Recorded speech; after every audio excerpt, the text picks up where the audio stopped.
Hey there, and welcome. So today we're going to talk about one of the most elegant and important ideas in all of computer science.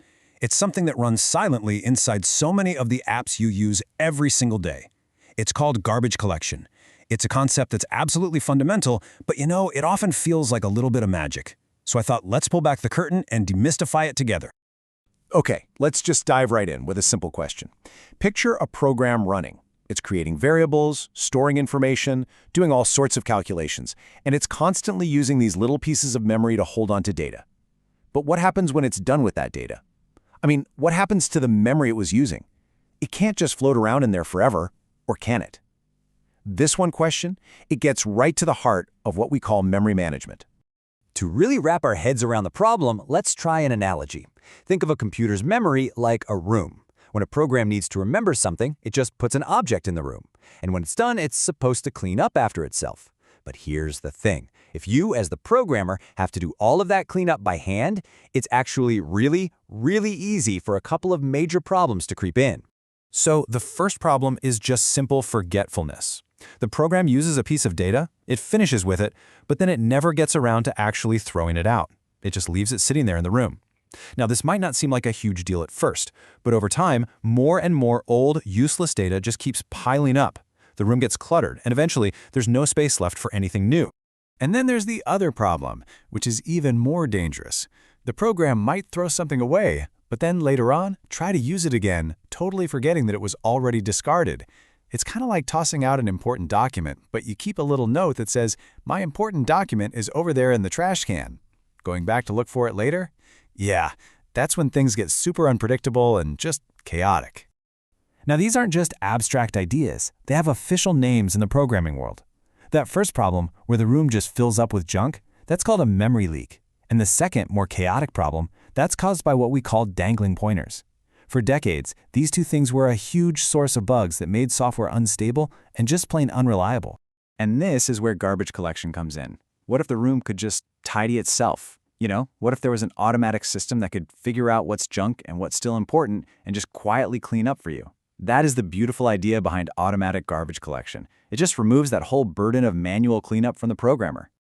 Okay, so before we go any deeper, let's get a really clear definition of what we're talking about. In this context, garbage is simply any piece of data in memory that the program can no longer reach.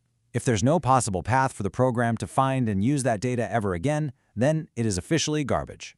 So how does the collector figure this out? Well, it's all about this idea of reachability. Imagine the program has a known starting point. We'll just call it X. The garbage collector starts right there and it follows every possible connection, or pointer, from one piece of data to the next.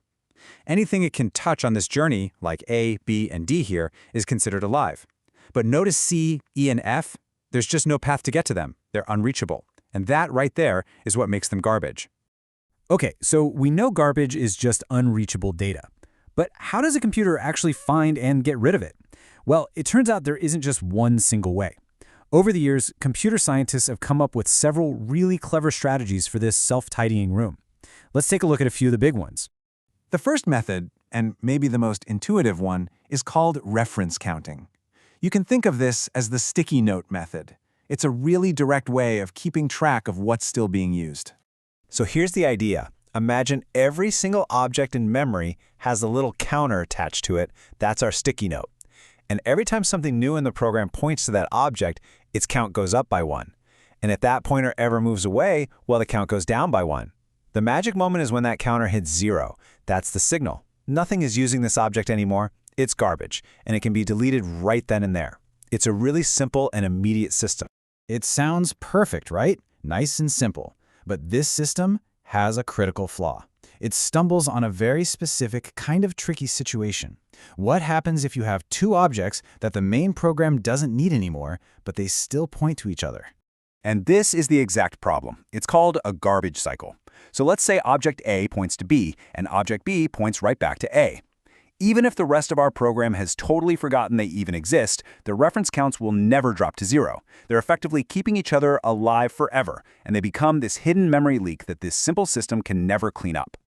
So to solve that cycle problem, we need a totally different approach. Let's move on to our next method, which is called mark and sweep. Instead of constantly adjusting these little counts, this is more like scheduling a big, thorough cleanup day every once in a while. This all works in two big phases. First, you've got the mark phase. The entire program just pauses for a moment.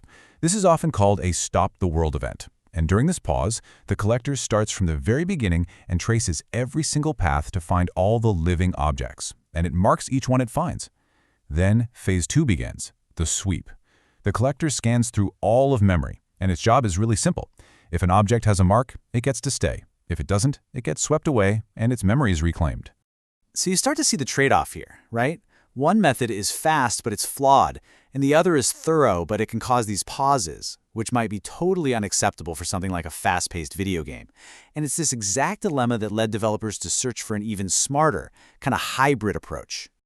And that brings us to what is arguably the most important and widely used garbage collection strategy today. It's based on a really simple but profound observation about how programs actually behave in the real world. And it's all based on this one simple, powerful observation. Objects often die young. See, research has shown that the vast majority of objects a program creates, we're talking somewhere between 80 and 98%, they become garbage very, very quickly. Think about temporary variables in a calculation. They get created, they're used for a split second, and then they're just never needed again. So the generational idea leverages this insight. If most of your garbage is found among the newest objects, then why waste a bunch of time searching through old, long-lived objects that are probably still in use anyway? The strategy is brilliant in its simplicity. Focus your cleanup efforts where you're most likely to find trash. You don't deep clean the parts of the room that you know are already tidy. So here's how this actually gets put into practice. All new objects are born in a special, small part of memory called the nursery. Now, because we know most of them are going to become garbage really fast, the system cleans up this nursery very, very often. It's a quick, efficient little sweep. But what about an object that survives a few of these cleanups? Well, the system assumes, hey, this one seems important, so it gets promoted to a different area. We call it the old generation. This is a much larger space for long-term objects, and it gets cleaned far less frequently, which makes the whole process incredibly efficient. So, after all this technical detail, why do we care? Why does this silent background process matter so much to us, both as programmers and, well, as people who use software?